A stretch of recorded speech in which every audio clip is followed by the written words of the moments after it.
Hi investors, I hope कि आपकी investment grow कर रही है ईयर ऑन ईयर बेसिस पर। बट अब एक और प्लेटफॉर्म आई है जो कि आपको ऑप्शन दे रही है इन्वेस्टमेंट करने का और आपके पैसे को ग्रो करने का at the rate of 12% per annum की बेसिस पर। क्या यहाँ पर आपको इन्वेस्ट करना चाहिए? क्या ये सिक्योर है, सेफ है या नहीं? और क्या ये अदर प्लेटफॉर्म्स को या फिर अल्टरनेटिव इन्वेस्टमेंट्स को बीट कर पाएगी या नहीं? ये सारी चीज़ें इस वीडियो में हम कवर करने वाले हैं। चलिए शुरू करते हैं इस वीडियो को फ्रेंड्स, बिना लेट किए। आगे बढ़ने से पहले बता दूं फ्रेंड्स कि इसके ऊपर ना एक डिटेल बिजनेस एनालिसिस वीडियो में लाने वाला था, बट इस बीच बहुत ज़्यादा डिमांड लगी इसी एप्लीकेशन में जो न्यू फीचर ऐड हुआ है उसके रिगार्डिंग। दैट्स वाई मैंने क्विकली पहले इसको कवर कर रहा हूँ एंड इन फ्यूचर हो सकता है कि मैं आपको केस स्टडी भी लेकर आऊँ। If you want me to cover that business case study, comment box में कमेंट जरूर करें। हम बात कर रहे हैं जार एप्लीकेशन के बारे में।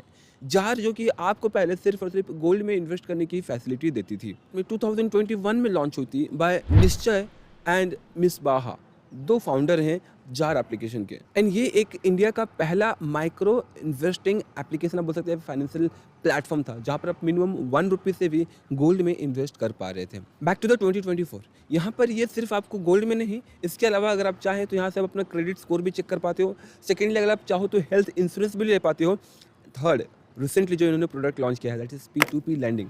जार प्लस के थ्रू से आप अप टू 12% तक का रिटर्न्स भी कमा पा रहे हो by investing your money in the P2P lending. अगर हम इनकी बिजनेस ग्रोथ की बात करें तो 2022 के आसपास इनकी रेवेन्यू थी 70 लाख के आसपास एंड वहीं 2023 में इनकी रेवेन्यू 8 करोड़ के आसपास बढ़ गई है। बट 8 करोड़ के रेवेन्यू पर ये टोटल 137 करोड़ रुपए खर्च कर रहे हैं। काफ़ी ज़्यादा खर्च कर रहे हैं अपने बिजनेस को कॉन्स्टेंट ग्रो करने के लिए।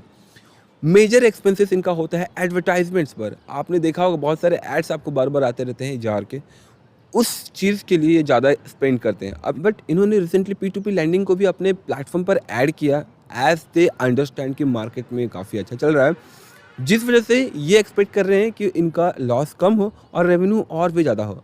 And from my point of view it's possible because people want to invest in the P2P lending platform. But Jar जो आपको फैसिलिटी दे रहा है ना, आई डोंट थिंक कि इट्स सो अट्रैक्टिव। कैसे? Let me explain. जार में अगर आप इन्वेस्ट करते हो तो आप मिनिमम ₹1000 से स्टार्टिंग कर सकते हो एंड अप टू ₹1,00,000 तक इन्वेस्ट कर सकते हो।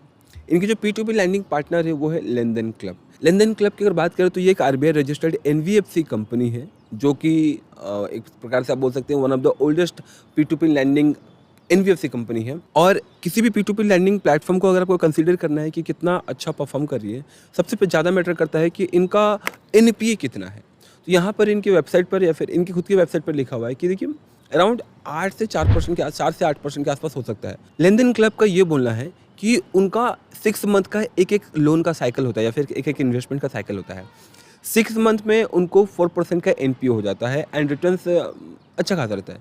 तो 2 साइकिल में ओवरऑल उनको टोटल होता है 23% का रिटर्न्स। दैट मीन्स कि अगर किसी को लोन दे रहे हैं तो वो 23% का रिटर्न्स देते हैं, जिसमें से वो मानकर चलते हैं कि साल में 8% का NPA हो सकता है एंड साथ ही साथ वो 3% का अपने प्लेटफॉर्म का फीस लेते हैं, जिसके बाद ओवरऑल बच जाता है 12%। एंड जिस वजह से अगर आप इन्वेस्ट करते हो लेनदेन क्लब में पर्सनली तो यहाँ पर आपको 12% तक का रिटर्न मिल सकता है। लेकिन लेनदेन क्लब में जब आप इन्वेस्ट करने जाते हो तो आपको काफ़ी लंबे पीरियड के लिए इन्वेस्टेड रहना होता है, अराउंड 12 मंथ 24 मंथ की लॉक इन पीरियड के साथ, तब जाकर जो है आपको यहाँ पर 12% का रिटर्न्स मिलता है। अब ये पॉसिबल है बिकॉज जार इनको कस्टमर्स एंड बिजनेस भी दे रही है, अल्टीमेटली ये भी इसके थ्रू से पैसा कमा रही है। एज आई सेड 23% तक का इंटरेस्ट कलेक्ट करती है, बट उसमें से 3% का इनका प्लेटफॉर्म फी होता है। इसके अलावा अगर आप लेस देन 10 मंथ की होल्डिंग करते हैं तो यहाँ पर आपको 10% तक का रिटर्न मिल सकता है।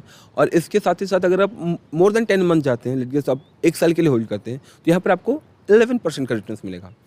क्लियरली ये बोल रहे हैं कि भैया अगर आप 10 महीने के लिए रखोगे तो आपको 10 महीने के लॉक इन पीरियड पे ही जो है आपको 12% का रिटर्न मिलेगा। अब जैसा कि आप जानते हैं रिसेंटली मैंने एक वीडियो अपलोड किया था जहां पर आपको काफ़ी शॉर्ट पीरियड में, अब मैक्स टू मैक्स 6 मंथ की लॉक इन पीरियड में आपको 12 से लेकर के 13% तक का रिटर्न मिल रहा है।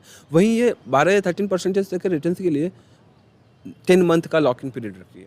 ध्यान रखिएगा कि मैं आपको अगर 12 या फिर 13% तक का रिटर्न बता रहा हूँ तो ये पर एनम के बेसिस पर कैलकुलेट होता है, ना कि आपको 6 मंथ में ही आपको। ध्यान रखिएगा कि मैं आपको जो 12% या फिर 13% पर एनम का रिटर्न बता रहा हूँ ये आपको हर 6 महीने में या फिर हर 10 महीने में नहीं मिलेगा, आपको मिलेगा टोटल 12 महीने के बेसिस पर आपको 6 महीने में रिटर्न मिलेगा।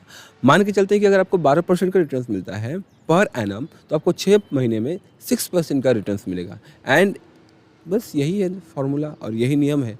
आपको लगता होगा या फिर बहुत सारे इन्वेस्टर्स को लगता है कि 12%, दैट मीन्स कि 6 महीने में 12% कमा लूँगा, and that's misconception, be clear at. यहाँ पर स्टार्ट करने के लिए सिर्फ आपको पैन कार्ड चाहिए और आपके पास ऑलरेडी एक अकाउंट होना चाहिए। मैं बता दूँ कि इस एप्लीकेशन को मैं प्रमोट नहीं कर रहा हूँ, जस्ट एक डिटेल रिव्यू था। इन्वेस्ट करना चाहिए या नहीं मैंने ऑलरेडी बता रखा है। इट्स बहुत ही लॉन्ग लॉक इन पीरियड के साथ चल रहा है, अट्रैक्टिव नहीं है as compare to other P2P lending platform. Let's see कि इन फ्यूचर ये क्या फ्लेक्सिबिलिटी लेकर आ रही है, और अगर ये कंसिस्टेंटली ऐसे ही चली तो फिर थोड़ा सा नॉन अट्रैक्टिव रहेगा। अब इसके पीछे का मेजर रीज़न ये भी है ना कि ये चाहती हैं कि आपको रिटर्न्स मिले, NPA कम से कम हो, लिक्विड लोन्स हो गया, फिर लेन देन क्लब हो गए, ये सारे इसी प्रकार से काम करते हैं। लंबे लॉक इन पीरियड के साथ, इवन अभी लेंड बॉक्स भी आ रहा है, लंबे लॉक इन पीरियड के साथ जो है आपकी NPA, फिर लंबे लॉक इन पीरियड के साथ ना आपको पॉसिबिलिटीज होता है कि आपको स्टेबल एंड वो रिटर्न्स मिल जाएगा जो कि इन्होंने आपको प्रॉमिस किया था। अब क्या चार्जेस रख सकते हैं? किसी टाइप का कोई भी चार्जेस नहीं है, और ना ही आप जब यहाँ से पैसे विड्रॉल करते हो तो कोई टैक्स भी लगता है। एंड साथ ही साथ एक RBI रजिस्टर्ड NBFC कंपनी के साथ लैंडिंग पार्टनर है। बट टैक्स की अगर बात करें तो भैया देखो, यहाँ भले ही आपसे टैक्स ना मांगे, बट अगर आप टैक्स स्लैब में आते हो ना तो आपको टैक्स पे करना पड़ेगा। टैक्स स्लैब बोले तो अगर आपकी एनुअल इनकम ही 5 लाख या फिर 7 लाख से ऊपर है, ठीक है, एंड उसके ऊपर से आप अगर ये इंटरेस्ट कमाते हो तो इस इंटरेस्ट को as a other source of income consider किया जाता है। तो जब आप टैक्स फाइल करते हो तो यहाँ पर ये इनकम आपको हाईलाइट करना ही होता है, उसी बेसिस पर जो है आपका टैक्स लगता है। ओवरऑल अगर आप टैक्स स्लैब में नहीं आते हो तो आपको टेंशन लेने की कोई ज़रूरत नहीं है। इसके अलावा बता दूं कि अगर आप टैक्स स्लैब में आओ ना आओ, अगर आप बिजनेस पर्सन हो या फिर आप एक नॉर्मल जॉब भी करते हो, बेटर सजेशन ये रहेगा, या फिर मेरा सजेशन यही रहेगा, टैक्स फाइल करना स्टार्ट कर दो। अगर आप बिज़नेस पर्सन हो तो आपको ये काफ़ी यूजफुल है, फिर हेल्पफुल रह सकता है, क्योंकि बिज़नेस लोन में ना आपको हर बार ये चीज़ें मांगेंगी। अगर हम वापस जार पर आते हैं, जार प्लस या फिर जार के P2P लैंडिंग में अगर आप विड्रॉवल करते हो तो ये कैसे आता है, मतलब कितने टाइम पे आ जाता है? तो यहाँ पर ये बोलते हैं कि भैया देखो, अप टू 92 आवर्स तक लग सकते हैं, 72 आवर्स से लेकर 92 आवर्स तक लग सकता है। मीन्स कि 3 से 4 वर्किंग डेज के अंदर पॉसिबल है कि आपके पैसे आपके अकाउंट में क्रेडिट हो जाएंगे। एंड ओवरऑल करेंटली इनके प्लेटफॉर्म पर जार प्लस में अराउंड 1000 लोगों ने इन्वेस्ट किया है, जो कि एक बहुत बड़ा नंबर नहीं है। रिसेंटली 1-2 दिन हुए हैं लॉन्च किए हुए, दैट्स वाई शायद बहुत ज़्यादा लोग यहाँ पर अवेयर नहीं होंगे इस प्लेटफॉर्म के बारे में।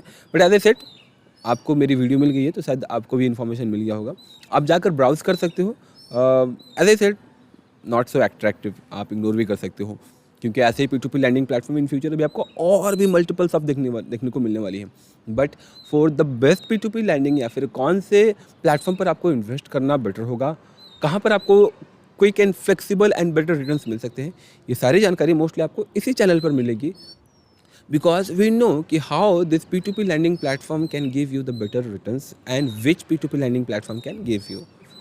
And as I said, I believe कि ये not so attractive P2P lending platform है, फिर ऑप्शन है इन्वेस्टमेंट करने का।